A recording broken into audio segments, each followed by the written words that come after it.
And a TGIF, everyone. Welcome into the First Call podcast. He's Jeff Siegel. I'm Jeremy Plonk. We're trying to stay dry on the East Coast. It's basically raining from South Carolina to upstate New York. A lot of topsy-turvy weather predictions over the next couple days. Cancellation at Saratoga today. They are trying to run tomorrow. Some rescheduled races. Some races from Saturday moved to Sunday. Down at Colonial Downs, they've canceled racing for the first part of their racing week and moved the Arlington Million card to Sunday. So we've got a lot of things in flux, Jeff, a lot of balls in the air and a lot of rain in the air on the East Coast. But I know out there at Del Mar, the turf and surf will meet with sunny skies, maybe a little marine layer, the worst thing you got to worry about.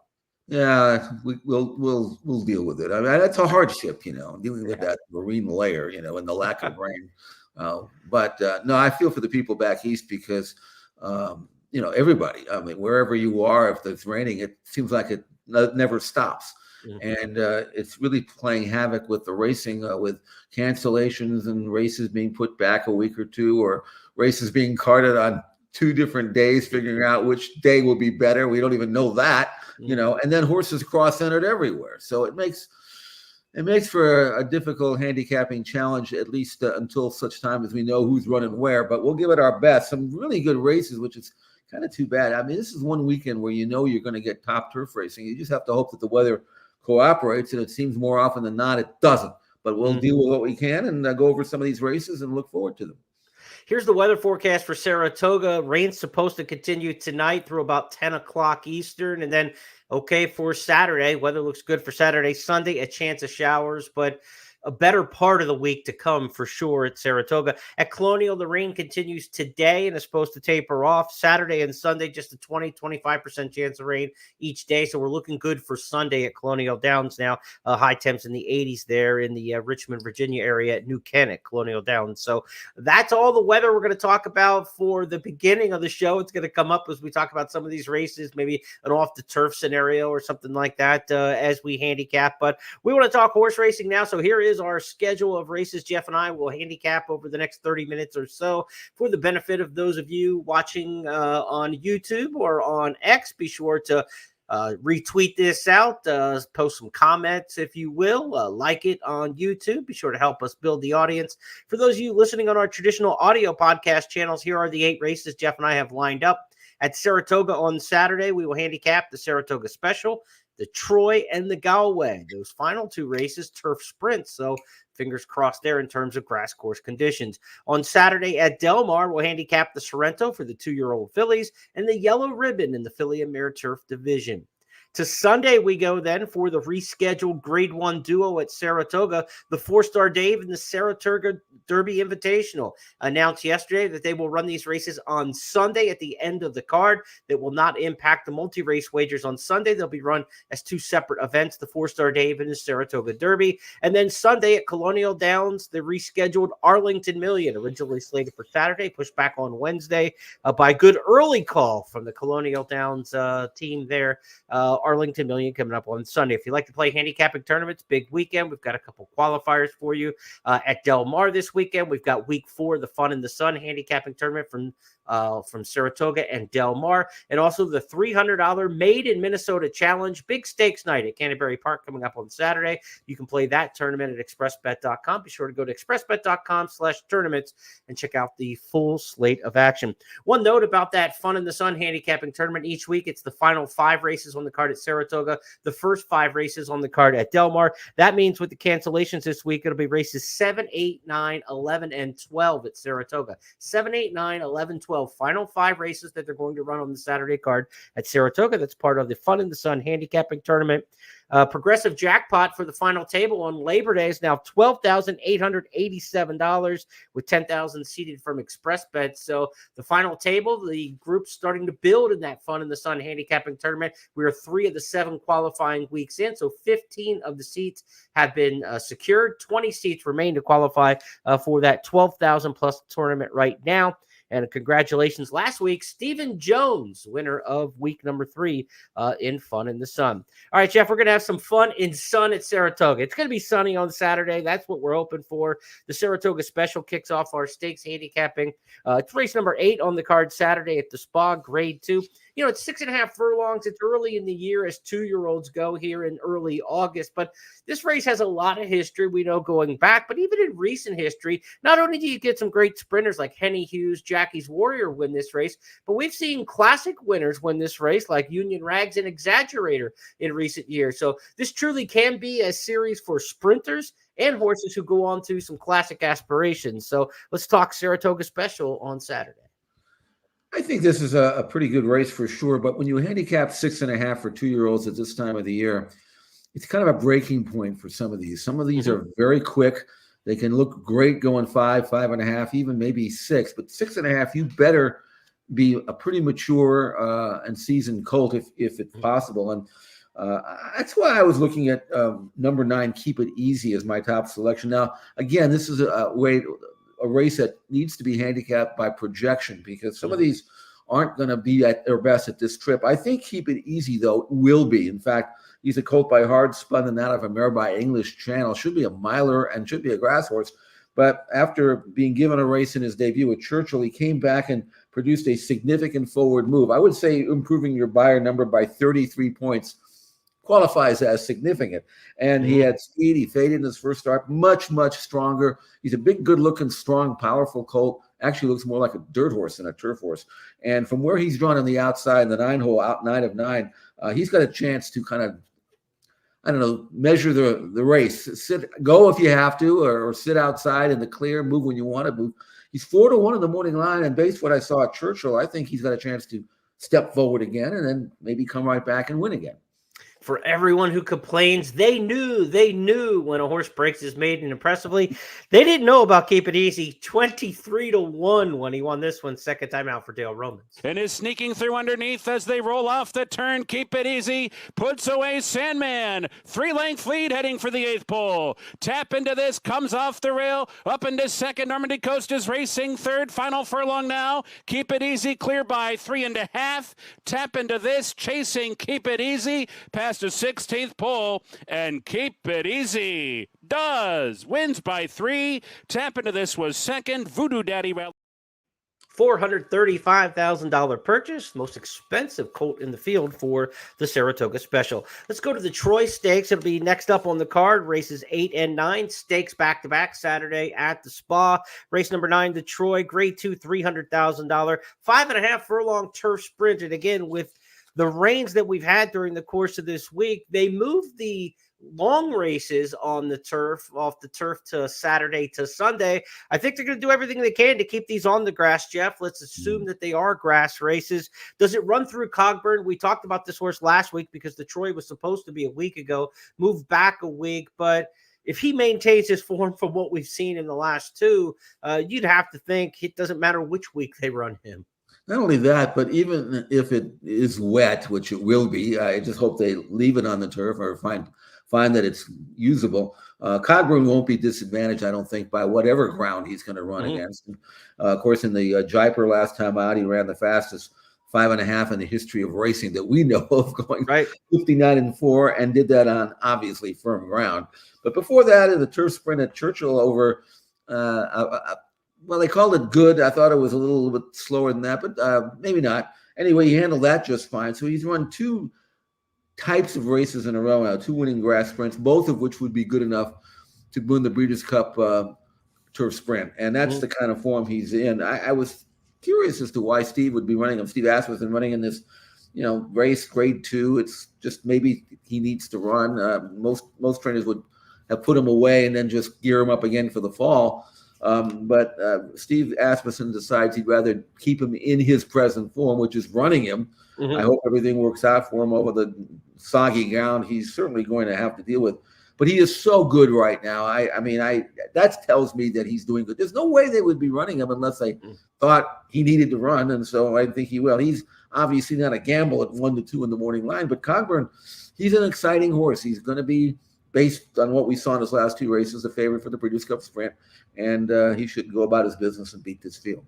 He's been off 2 months, so it's not like they're running back super quick. And if they want to wait for the Breeders' Cup after this, they're going to have, a similar time span until we get to the first week in November. So this might just be the right place on the calendar to get him from June's Jaipur until the Breeders' Cup. He was amazing last time out, as you mentioned, in world record time.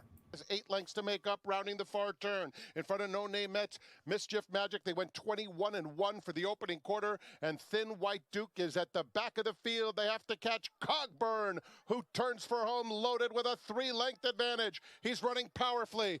Coppola is racing in second. A wall of horses trying to get through, including Star of Mystery. And on the outside, Arzak is finding his best stride. Center of the course, Mischief Magic, but Cogburn dominates the Jaipur, wins by 4.5. It's a 3-way photo for second, including. So when we talk about this horse, if it's back on a soft turf, last year in the Troy, it was soft turf. He's a defending champ, could get same kind of conditions. Mentioned last week, and I think it still rings true. Big Invasion's awfully good at Saratoga. The last race was a bit of a wake up in the form of this runner. I think Big Invasion's probably the horse for the exact if you're looking at a horse who's won the Nearctic last year on yielding turf at Woodbine. So conditions there may not hurt Big Invasion. If they happen to rain this sucker off and it goes to the main track, Cogburn used to be a dirt horse, and he was pretty good dirt horse. They just found he's a freak on the turf. I don't know if the timing towards the Breeders' Cup means you want to get a run in. Maybe they go ahead and run him main track only, Jeff, if this race would happen to wash off. If it is about the spacing and the timing, he'll get as much out of the race on the dirt towards the Breeders' Cup as he would if they happen to run it on the turf. So maybe he stays in it either way. You got Disarmed. You've got Surveillance listed in here as main track only. The race really would absolutely change up, obviously, if we go to a main track only situation. But if you had Cogburn and the race got washed off, would you run him or no? I wouldn't. Well, I'd mess it up. I mean, yeah, Right. It would be different if it was a grade 1, but yeah, I mean, in this horse, and he is a stallion prospect. He also was the son of one of the hottest stallions in the world right now, not this time. I mean, he's got a future. And at age 5, I doubt he's going to be doing much running after this year anyway. So, I mean, the key to this horse is winning the Breeders' Cup Sprint. Do everything that you can to make sure he gets there in the finest, sharpest form he can be. And running him in an off-the-turf, maybe off-track race in a grade 3, I wouldn't do it, but that's just me. Right. Right. I don't need it, Yeah, I agree. And there are some other options. I mean, you don't want to run him too close to the Breeders' Cup and then have him come back quick, but there are options. But in a month of September, you could go Turf Monster at Parks. The Nearctic race we just talked about up at Woodbine would be a potential race where you could get that spacing, and you don't have to wait like for the Shakertown or something like that at Woodford. At I think it's Shakertown in the fall at Keeneland, and you're so close to the Breeders' Cup that way. The other thing is, there's a $750,000 race here prior to the Breeders' Cup, a prep, the Eddie D. They've moved that money, that race up, and it's a month before. So, I mean, this isn't the most important race in the world. You can get, if you need a prep, there'll be preps. You can find one. That's the Troy Stakes Saturday at Saratoga, race number 9. The sister race literally to that for the Philly turf sprinters is the Galway, named for a neighboring town of Saratoga, $150,000 Galway. These are just 3-year-old fillies, though, restricted to the 3-year-old fillies in this particular spot. And Star of Mystery, Jeff, is coming off a win in the quick call, ran in the Jaipur. Was running open company males the last 2 races since coming to the U.S. for trainer Charlie Appleby. Now Star of Mystery gets like the double restriction, now against 3-year-olds only and against fillies only. This is a massive class drop. Yeah, she just ran so well when she won the quick call. And then certainly her race in the Jaipur was good as well. I was looking over her form to see how she would do on really soft ground, heavy ground. She never ran out over there. I mean, you can't. Everything is good to Furman. So maybe she would be one that would be eligible to come out if Charles Appleby doesn't think that she's really good on soft, or maybe he doesn't care. I don't know. But she's also 2 to 5 on the morning line. So once again, it's a situation where, I mean, what do you do with her? I mean, you can find in Koldeck the Exacta if you can find somebody who you might think will run second. Right. I looked if you had to do it. I'm not saying she's going to be any great price, and I don't like her to win. But Pipsy, who was so impressive in the U.S. debut, sprinting from off the pace on good ground. Then they tried her long, which was a logical thing to do, and she hit a wall at the quarter pole. She just did not want to run long, and she wasn't real happy about doing it early on. But I think that they figured out she's a late running turf sprinter, and this is her condition. I don't think she's anywhere near as good a Star of Mystery, but she's good enough to rally and be second. So you might want to consider that if you want to play the race. William Walden, trainer of Pipsy, gets Irad Ortiz to ride here. Walden's horses have run off the screen a couple times we've seen up at the Saratoga meet. They are firing right now, but they all have to beat Star of Mystery. Let's go back and take a look at her win in the quick call last time against older males. At the back, American Rascal and Fandom. No Name Mets has company, Mansa Musa. And here comes Star of Mystery, unleashed and blowing on by. Star of Mystery, strutting her stuff in the quick call, presented by the Thoroughbred Retirement Foundation. A classy victory by 2.5. Let's now take our attention to Del Mar on Saturday, where we've got the 6 furlong Sorrento Stakes first up. These are 2-year-old fillies on the path towards the Del Mar Debutante and potentially the Breeders' Cup Juvenile fillies later this year at Del Mar. So local prep here that will certainly have some impact on the trail towards the Breeders' Cup Juvenile fillies. Jeff Siegel, we've got a field of 5, including 2 Bob Bafferts in here that were highly impressive. We talked about Kazaloo, Nooney. These are horses who are on part of our Stars of Tomorrow segment. I know we had Kazaloo featured a couple weeks ago when she won July 21st. A month before that, Nooney broke her maiden at Santa Anita.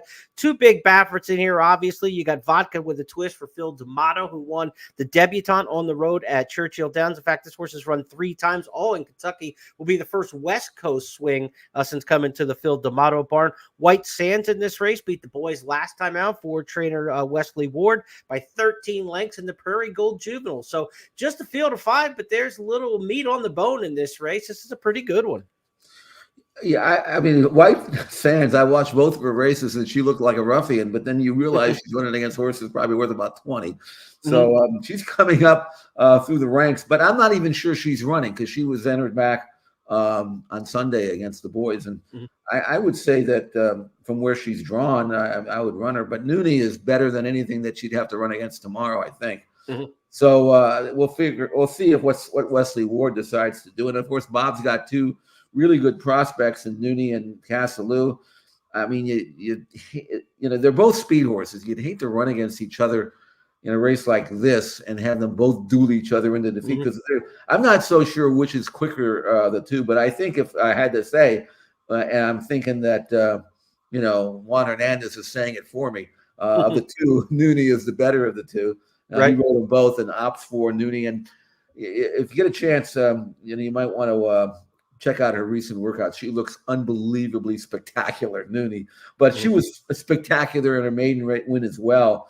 And when you give $1.2 million for a freshman sire like Win, you're buying the individual, not necessarily the pedigree. And these guys don't make too many mistakes. So I think she is the goods. How far she'll run, we'll find out later on. But unless she does something stupid from the rail, I think Nooney will wire the field.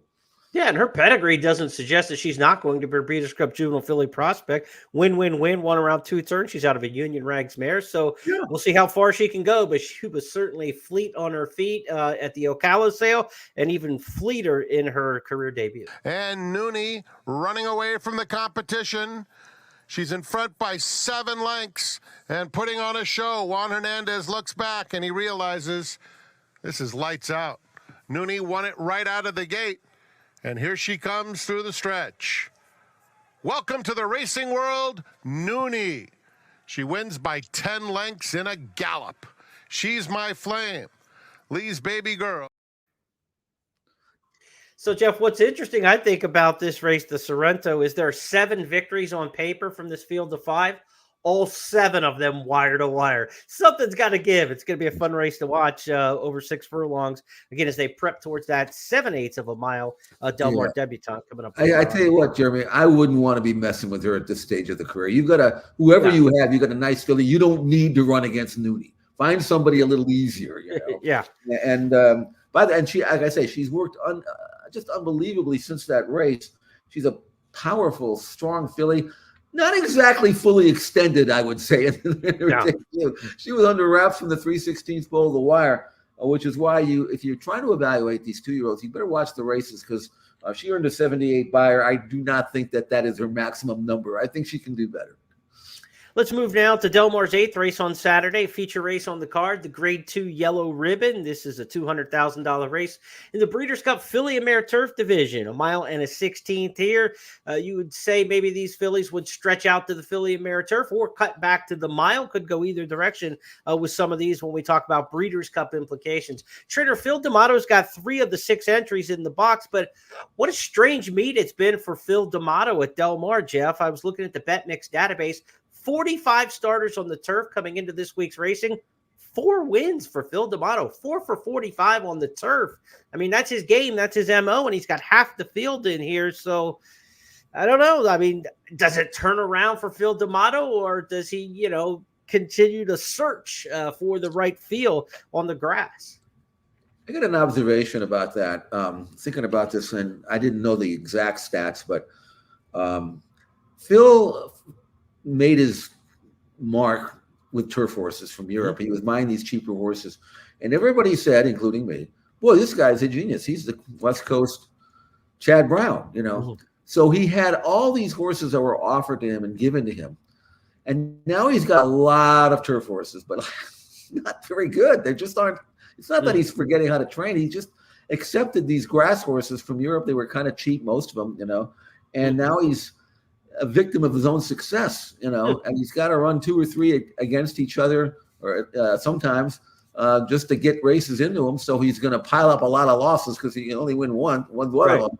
So I don't think, I'm not worried about him, but if he's going to try to beat Anna Set, he's going to have to do with it. He's going to have to try to do that with better horses than he's got in that division right now. I mean, if these horses are Uncorks of the world and whatever else we have here, Lucky Girl, Bellable. I mean, they're not Group 2 horses. They just aren't, Right. But what are you going to do with them? There's only so many allowance races that will fill for you, and you can only run so many of them in the same race. So I if you're trying to handicap this race the way, and I made the morning line here, and I didn't want to make Anisette 3 to 5, but I did because there was no other option really. Yeah. I couldn't find any second choice that would grab money. Whether or not you think Anisette is worth 3 to 5 is another matter, but I think that's what she's going to be. A lot of ones next to her name. She's perfect at Del Mar. She came back off a layoff, which was actually in the plans. It was not a forced layoff. I would want to just give her the winter off and then bring her back for the second half. Training well, ran well. I don't know. I mean, this is your race of the week, right? And because of that, and because you have just been on fire in the last month or two, I'm going to let you take this race and tell me if Anisette is beatable, and if so, how do you play the race? Well, I don't think she is. I mean, you mentioned the fact that some of these are struggling to prove their Grade 2 Grade 2 horses.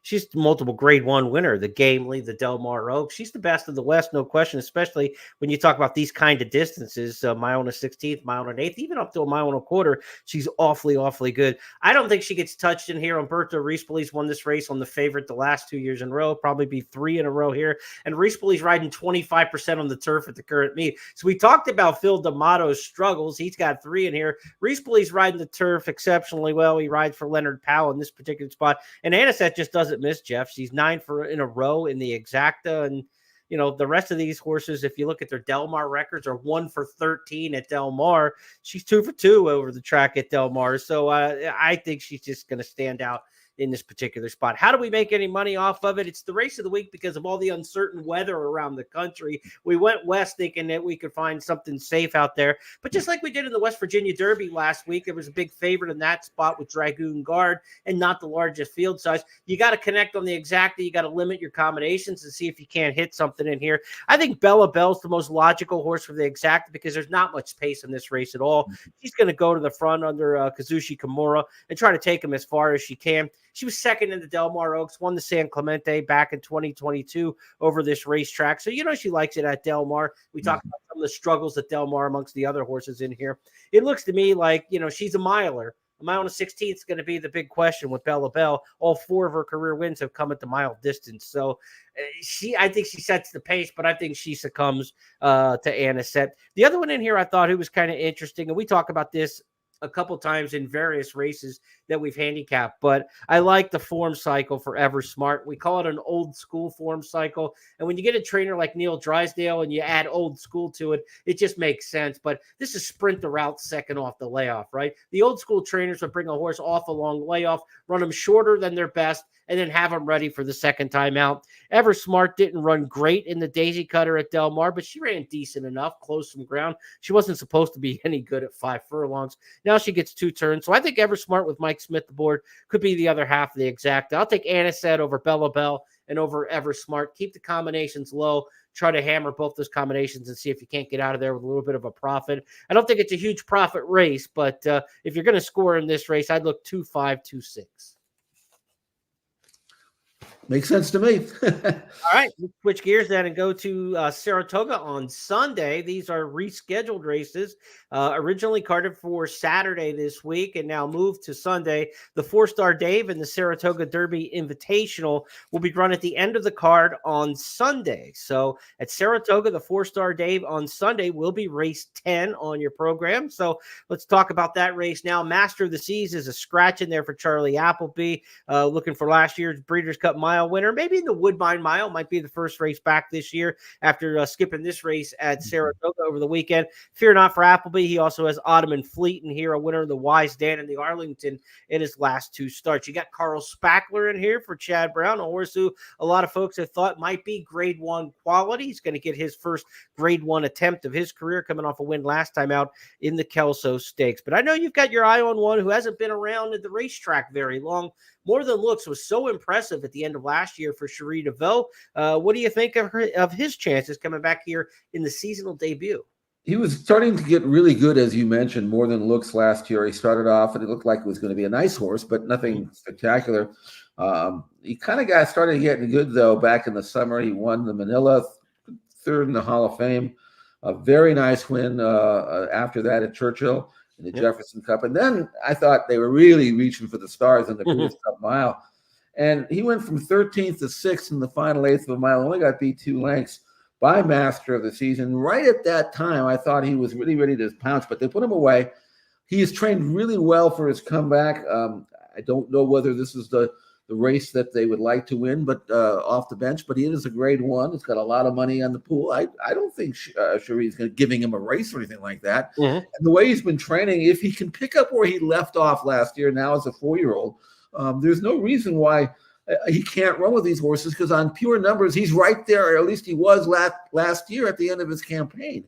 So if he comes back a little bit bigger and stronger and a little sharper and a little more mature, I mean, he's right there with these horses. And man, I mean, he's going to drop over and he's going to make the last run, and he's going to need a little help up front.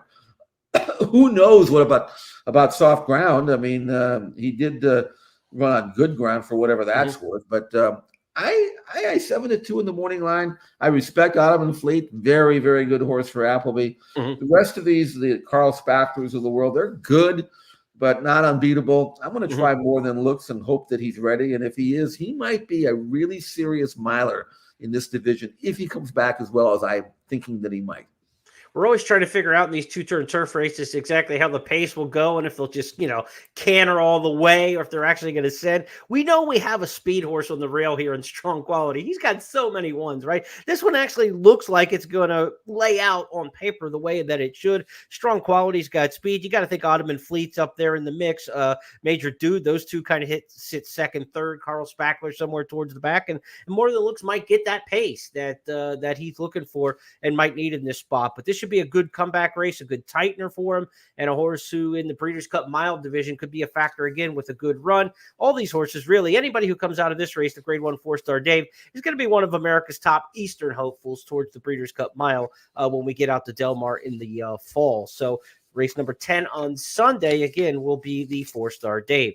Race number 11 on Sunday. Again, races 10 and 11 at the end of the card on Sunday are not part of the late pick 4, late pick 5. They are separate events, not tied to the multi-race wagers Sunday at Saratoga because they were rescheduled, kind of if necessary situation, and they are necessary now to run on Sunday due to the course conditions this week. Mile and 3/16 for the Saratoga Derby Invitational. This race was originally carded for last week, rescheduled to this week, now moved to Sunday, 8 days beyond what it was originally slated for. Mile and 3/16 on the turf. It's race number 11 on the card.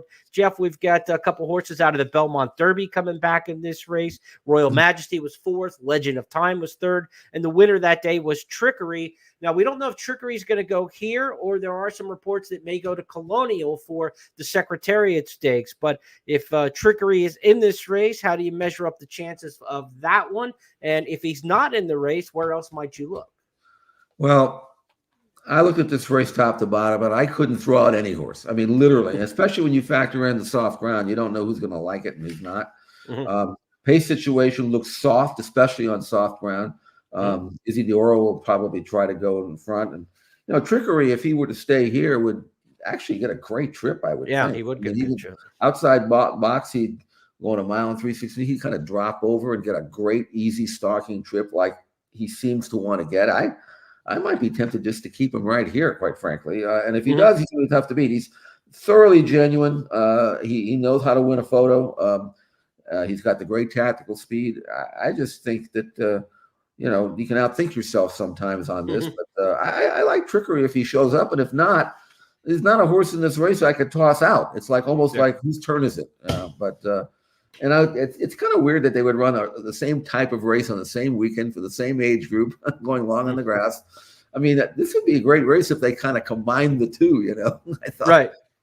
But whatever it is, it is. Legend of Time. I thought he had a little trouble last time out, but he doesn't really quicken like a good horse. I mean, he's the ultimate grinder, really, And I thought he might be better than he actually is. Again, I'm not saying he couldn't win, but I don't think I would be betting him at 5-2. Trickery, maybe. I mean, Royal Majesty, they're all kind of the same, and now it's just a matter of who's going to like the soft ground. We know one horse who does like soft ground is Fulmineo. It was a total bog Preakness weekend when he won the Jimmy Murphy against easier company for sure. Came back, beat a similar field at Colonial Downs the next time. Crystal Quest was runner-up in both of those. Big step up in class here, but certainly as course conditions go, a Fulmineo for Arnaud Delacar would certainly be happy with the softer going. But let's go back and take a look at that Belmont Derby, because even if Trickery doesn't stay and run in this race at Saratoga, the 3-4 finishers in here, Legend of Time and Royal Majesty, are back. Let's give the fans a listen and a look at that race, the Belmont Derby from July 6th. He's just waiting for some room as they reach the top of the lane in the Belmont Derby, and White Palomino's trying to win it all the way. Trickery to the outside. Royal Majesty is keeping Legend of Time tucked in that spot, and now the leader is Trickery. It's Trickery who's put ahead in front. White Palomino's trying to come back. Legend of Time's got to pick it up from there. Nowhere to go. Trickery and John Velasquez almost home. White Palomino's going to try one final time here at the line. It's going to be a photo finish. Good point you mentioned about the grinding style, because like you mentioned, Legend of Time had every chance in that race. Yes, hemmed in at the 8th pole, but then should have done some running in the stretch and quicken, but wasn't able to do that. Maybe in a smaller field size, heavy conditions, that one-paced grinding style might work with the right trip, but at a short price, why do you want to take it for a horse who, like you said, has some inability to quicken? If Trickery doesn't go in that race, we talked about the Belmont or the Saratoga Invitational Derby, the opportunity to run at Colonial Downs and the Secretariat's the other option. 3 stakes races at Colonial Downs on Saturday, the former Arlington Star races, the Secretariat, the Beverly D, and of course the Arlington Million have been rescheduled for Sunday at Colonial Downs, and that's where we will go next in our handicapping. We'll talk next about the Arlington Million run at Colonial Downs. I think this is the second or third year now that they've had it in Virginia. $1 million race, of course, as it was way back in 1980-81 when it was inaugurated. 1.25 miles on the turf for this race at Colonial Downs. They'll go start on the very top of the stretch stretch and then make one full lap around the expansive turf course there at Colonial Downs. We've got a field of 6 entered for this year's Arlington Million. Integration won the local prep by 6 on soft ground at Colonial Downs for Shug McGahee. Ancient Rome coming in from overseas. We've got Segui in here coming off a second in a local race at Churchill Downs, a winner of the Louisville handicap as well. Nation's Pride for Charlie Appleby, expected to come from overseas. Highland Chief, Graham Motion's got that one entered, and Talk of the Nation rounds out the field for Todd Pletcher. So you look down the field of 6, it's Shug McGahee, Charlie Hills, Mike Maker, Charlie Appleby, Graham Motion, Todd Pletcher. That sure sounds like a turf route, and that's exactly what we've got. Not a deep field, but a good field of 6 in here that doesn't really have any fluff to it. I would gamble in a race like this if I get 3-1 in Ancient Rome.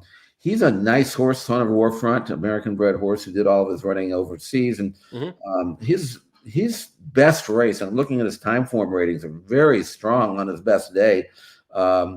He's won at a mile and a quarter, even though he's been running in group races at a mile. I think the stretch out and trip will be good. He's got enough tactical speed to lay close up, although in his most recent start, the Summer Mile at Ascot, he came from out of it. Dead last, he finished second, beaten only a half length, earned a powerful 118 time form number, which normally would make him one of the favorites for the race anyway. But I'm not looking at anything here that he has to really be afraid of. I mean, obviously, Nation's Pride is pretty good, but I just think that Ancient Rome, based on what I saw in his most recent race, which was very recent, actually, July 13th, he's going to come over here, stretch out to a distance I know he likes. He's got the style. He'll handle off ground or soft ground if he needs to. I just think Ancient Rome's the one, and again, based on his most recent race, which was very good against horses that are at least as good, if not better, than what he's facing here. Let's go back and take a look at that Summer Mile from Ascot on July 13th. Ancient Rome, the runner-up. Ulster showing in front, and Besto in second place. Beshtani tucked away behind those in third. On the right is Kudwan, the yellow and black colours, beginning to make smooth progress. Behind this Royal Dubai, and then Ancient Rome, and then Sunny Liston. They have less than 2 furlongs to go. And Besto and Beshtani have gone past Bolster. Kudwan nearest to us. Here he delivers his challenge now. Ancient Rome from the back of the field is closing. Royal Dubai behind this, but it's Kudwan and Callum Shepherd showing in front here. Ancient Rome and Embesto second and third places, running towards the line. Kudwar in front, and he has just held on to win. Ancient Rome and Embesto very good turn of foot there down the lane. We'll see what kind of closing kick over the mile and a quarter at Arlington, or at Arlington. Shame on Churchill Downs, I should say. Shame on me by calling it the Arlington, but shame on Churchill Downs is really the story when we talk about the Arlington Million now being run at Colonial Downs. But Ancient Rome, Jeff's top pick in that one. I want to remind you that we've got a $2 million or 2 million point hit and split coming up on the late pick 4 Saturday at Colonial Downs, races 9 through 12. Hit the late pick 4 when you play with First Bet and Express Bet. Be sure to opt into all the promos, and you will share 2 million first rewards points if you're able to hit that late pick 4, in addition to your pari-mutuel winnings. So those rewards points can be redeemed for cash vouchers in your wagering account. Can also be redeemed for handicapping products in the pro shop, swag, all kinds of things like that. So be sure to play the late pick 4 races 9 and 12 Saturday at I wanted to say Arlington again, at Colonial Downs for that hit and split. A little bit other news for you in terms of the Colonial races on Sunday. Sunday again for that hit and split. The Beverly D, Moira will go to Colonial. She got on the van this morning and is headed that way. She was cross-entered in the Grade 2 Canadian Stakes at Woodbine on Saturday. So Moira, last year's Horse of the Year and one of the top horses in Canada, or 2 years ago, I believe was Horse of the Year in Canada. She's on her way to Virginia as we speak and will be going to Colonial. So we talk about some horses in flux from Saratoga to Colonial. Also one who was cross-entered at Woodbine. Moira could be the big star to watch in the Beverly D Stakes. What else do we have going for you this weekend? Dan Patch Stakes tonight at Hoosier Park. If you're a harness fan, one of the big ones in the Midwest for the year. Al Samaglia has got his blog up already for the pick 4 sequence tonight at Hoosier Park. Be sure to take in the Dan Patch Stakes. It goes around the same time as the stakes, the graduation tonight at Del Mar. I think there's 3 stakes around the country, all in the 10 p.m. Eastern hours. So stay up late, enjoy it. The Phillies are on a West Coast road trip, so I've been up late every night this week watching Dodgers games, Diamondbacks games. So I'll be up checking out those races in the 10 o'clock hour. Hopefully you will too. First Bet and Express Bet. And also want to remind you, on Sunday, it's Ellis Park Derby Day, a good stakes card Sunday at Ellis Park. We've got a Bet 150, get 20 promotion Sunday with Express Bet and First Bet at Ellis Park. So if you bet $150 on the card, you get $20 back in wagering credits into your account. Scott Shapiro will have picks for you for Ellis Park posted Saturday for Sunday's races. Again, Ellis Park Derby Day on Sunday. A lot cooking, Jeff Siegel. Hopefully we can keep things dry from this point forward. Hopefully. I mean, this was going to be a great weekend for grass horses, and I hope they get a chance to run, and I hope they can handle what surely will be wet ground. That's just what life is in the East this time of the year, as you know. We've had rain out here for 5 months. That's normal. So I'll go down to Del Mar and enjoy the racing by the beach and look at the great weather and figure out how to make some money down there. We'll have our best plays over on Express Bet every day for both Saratoga. I'm not sure about Saratoga. We'll have to check and see what that racing program is going to be like for Saturday and Sunday. But you had a nice winner at the spa yesterday, right? $9 winner you put out yesterday. So be sure to check those blogs out. Jeff had a good one for you at Saratoga. Man of many circuits and talents. Yeah, I love Saratoga. I just, sometimes you just have to bite the bullet and pass if you don't think you have a feel for it. So we'll look at the card, see if we can come up with something. But Del Mar, I'll dive in and have something for you on the weekend at Express Bet. So looking forward to a good weekend of racing, and hopefully we can make some money. Tickets are now on sale for the California Crown. Be sure to check that out. Go to the Santa Anita website and get all the information for the California Crown coming up in September. And should be some huge races with Breeders' Cup and more implications there. And all the entertainment acts were announced this past weekend. So be sure to check that out. If you want to attend the California Crown, tickets now on sale. Check that out at santaanita.com. Jeff and I will return on Tuesday for our weekly It's Official podcast when we'll recap this weekend. We're going to be talking about great turf racing. Let's be optimistic about it and set the tone for some of these Breeders' Cup divisions. The Philly and Mare Turf, the Mile, maybe even the turf itself will give us some sense of who the players might be for the Breeders' Cup when we reconvene on Tuesday for the It's Official podcast. On behalf of everybody with First Bet and my partner Jeff Siegel, I'm Jeremy Plonk. Have a great weekend, everybody. We'll talk to you Tuesday.